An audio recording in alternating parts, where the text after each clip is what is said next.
মন্দারের সঙ্গে এই প্ল্যানে তুমিও সমানভাবে সামিল ছিলে, কিন্তু বাবার সামনে এই সত্যিটা আসতে দেবে না বলে এইভাবে নাটক করে যাচ্ছ। বলুন অনিমেষ বাবু, বাবাকে বলুন কে আপনাকে এখানে পাঠিয়েছিল, কে আপনাকে টাকা দিয়েছিল বাবাকে ওইসব প্রশ্ন করার জন্য, বলুন। ওই মন্দার বাবু। I don't give a damn about her case. I don't give a damn. মামা মামা সবকিছু মিথ্যে, সবকিছু সাজানো, পুরোটা সাজানো। ওই লোকটাকে আমি চিনি না, ওই লোকটাকে আমি কোনোদিন দেখিনি, ওকে আমি জানি না জাস্ট আর আর মামা আমি কিছু করিনি। ওরা দুজন মিলে টাকা দিয়ে ওই লোকটাকে ঠিক ওরা কে ফোন করছে এখন?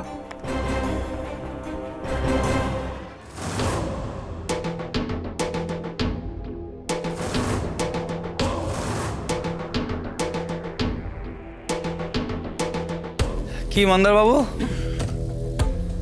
নাম্বারটা খুব চেনা চেনা লাগছে, তাই তো?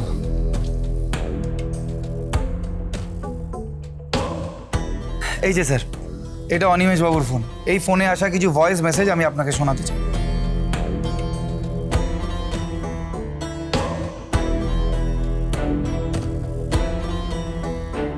ঠিক সময় মতো চলে আসবে, কিন্তু ভেন্যু চেঞ্জ হচ্ছে।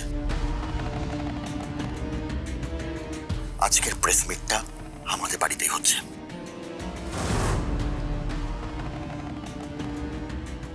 এবার ক্লিয়ার তো বাবা? কালকে তোমাকে যে প্রশ্নগুলো করা হয়েছিল সেগুলো সব প্রি প্ল্যান্ড, তোমাকে হ্যারাস করার জন্যই ছক কষে এগুলো করা হয়েছিল। আমি সেটা আন্দাজ করতে পেরেছিলাম বলেই বাধ্য হয়ে ছুটে এসেছিলাম মিডিয়ার কাছে উত্তর দিতে। তারপর যা হয়েছে সেটা তো সবারই জানা।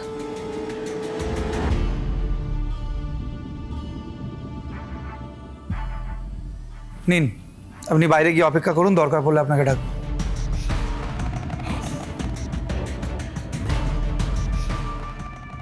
কনস্পিরেসি, পুরো ব্যাপারটা একটা কনস্পিরেসি, যেটা আমার এগেনস্টে করা হয়েছে মামা। শাওন একটা কথা ঠিক বলেছে, কালকের পুরো ব্যাপারটা প্রি প্ল্যান ছিল, কিন্তু সেটা আমি করিনি। পুরো ব্যাপারটা কালকের যেটা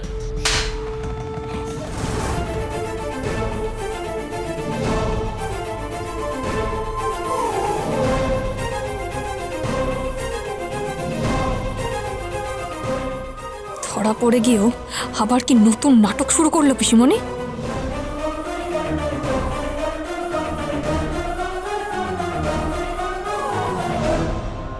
তুমি আমাকে চড় মারলে ভালো মা? এই চটটা আমার অনেক বছর আগে তোমাকে মারা উচিত ছিল ম্যাডি। যে আমার ভাইয়ের এত বড় সর্বনাশ করতে চেয়েছে তাকে আমি রাস্তা থেকে তুলে এনে নতুন জীবন দিয়েছি। ঈশ্বর, আমি এত বড় ভুল কি করে করলাম ঠাকুর? জানিস বীরু, ওই দিনটার কথা আমার এখনো মনে আছে। কত ছোট্ট ছিল ম্যাডি জানিস। আমি আমি ফিরছিলাম ফ্যাক্টরি থেকে, আমার সঙ্গে অনেক টাকা পয়সা ছিল। হঠাৎ কিছু গুন্ডারা এসে সেই টাকা পয়সা চুরি করে পালাতে যাচ্ছিল। তখন ওইটুকু ম্যাডি ও এসে তাদের কাছ থেকে টাকাটা নিয়ে আমাকে ফেরত দিয়ে দেয়।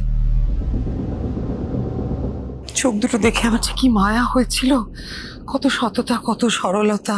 আমি ওকে জিজ্ঞেস করেছিলাম যে, শোনো, তোমার বাড়িতে কে কে আছে? ও আমাকে কি বললো জানিস? কেউ নেই, আমি একা।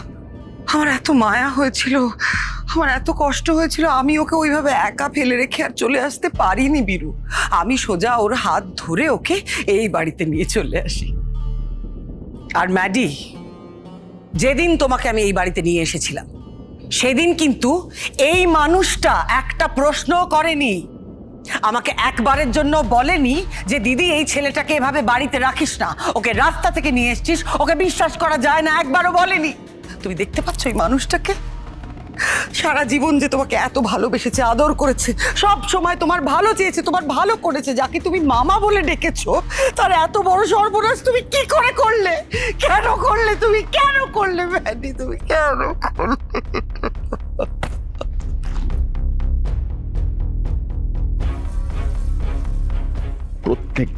প্রত্যেকবার এইভাবেই নিজের পিঠ বাঁচাতে তুমি আমাকে কেন ফাঁসিয়ে দাও ভালো মা? আমি জানি আমি তোমাকে জন্ম দিইনি, ঠিকই, এটা তো সত্যি। কিন্তু আমার ভালোবাসায় এতটুকু কমতি কোনোদিন ছিল না। আমি সব সময় তোমাকে সব থেকে ভালো রাখার চেষ্টা করেছি, তোমার ভালো চেয়েছি। আমার এই ভালোবাসাকে তুমি এত অসম্মান কেন করলে ঠিক?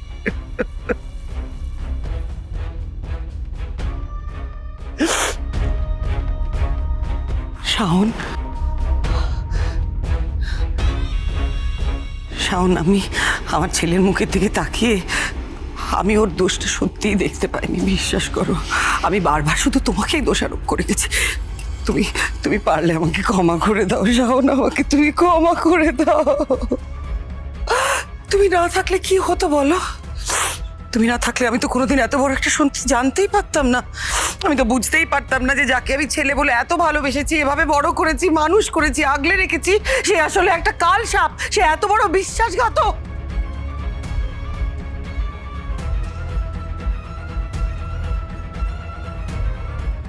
আমি জানি পিসিমণি, মন্দারের সঙ্গে এই প্ল্যানে তুমিও সমানভাবে সামিল ছিলে, কিন্তু বাবার সামনে এই সত্যিটা আসতে দেবে না বলে এইভাবে নাটক করে যাচ্ছ।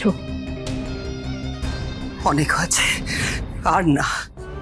ছোটবেলা থেকে বহুবার তুমি অনেকবার অনেক কিছু করেছো ম্যাডি, আমি তোমাকে প্রত্যেকবার ক্ষমা করে দিয়েছি, কিন্তু আর না। আজ তুমি যেটা করেছো সেটা ক্ষমার অযোগ্য, বুঝতে পেরেছো তুমি? আমার ভাই, আমার প্রাণের টুকরো আমার ভাই, তুমি তার বিরুদ্ধে এত বড় ষড়যন্ত্র করেছো, আমি ভাবতে পারছি না। শুনে রাখো, আমার ভাইয়ের দিকে যদি একবারও কেউ আঙুল তোলে, যদি কেউ ক্ষতি করার চেষ্টা করে, কেউ বা কারা, আমি কিন্তু কাউকে ছাড়বো না।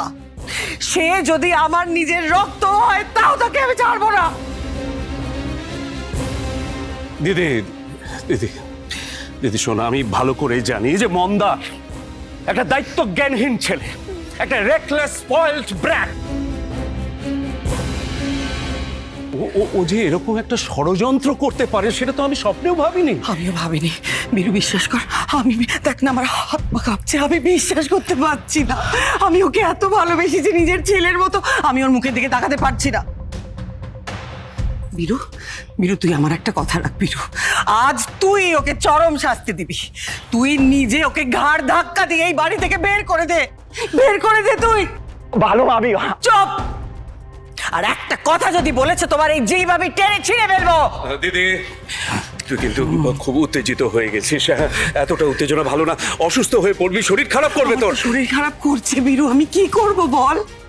তুই তো আমার প্রাণ বীরু, আর ও যাকে আমি ছেলের মতো ভেবে এসেছি এত বছর, তোর ঢাকা প্রেস কনফারেন্সে সে তার একটা লোক পাঠালো যে তোকে উল্টো পাল্টা প্রশ্ন করে তোকে অপমান করবে। আমি এটা বিশ্বাস করতে পারছি না। এত বড় একটা সত্যি কথা জানার পর আমি কি করে নিজেকে ঠিক রাখবো? আমি নিজেকে শান্ত রাখতে পারছি না বীরু, আমি পারছি না।